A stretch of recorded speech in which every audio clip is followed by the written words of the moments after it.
zboară peste tot, gândește limpede. Mă duc acum, îmi pun în mine toate gândurile. Să fac totul ca racate, să rup rândurile. Că poate azi nu, dar mâine sigur nu-i la fel. Trage de mine caracterul meu de fier.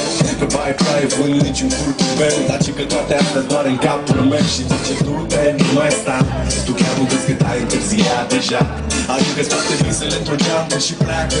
Grăbește-te că trenul ăsta nu așteaptă. Dar eu știu deja că vreau cu totul altceva. Închide ochii, poți imagina că lumea e a ta și în plus tot să sar sus, sus, sus.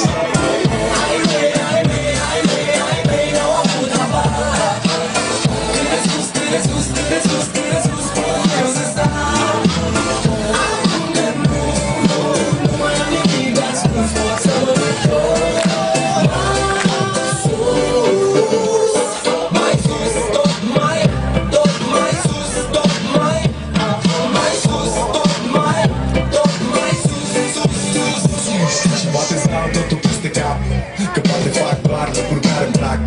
Poate nu mă îmbrac la costum, poate nu-mi spun minciuni. Sunt liber să fii stăpân pe ce fac și ce spun, știi? Nimic nu mai e la fel. Copilăria s-a maturizat să vezi. S-a până acum de fel de fel. De oameni de păreri, în tipuri de caracter. Și văd cum unii stau degeaba, frate, sunt mulți. Dar văd și alții care văd încercând să mute mulți. Oameni care au ceva de spus, oameni care vor să ajungă tot mai sus.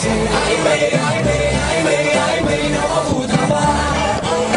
Cât sus, cât sus, cât sus, cât sus pot eu să stau.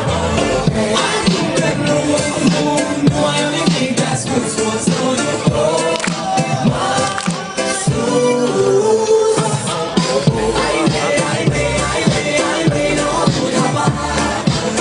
Cât sus, cât sus, cât sus, cât sus pot eu să stau. Acum că nu mai am nimic de ascuns, pot să mă duc.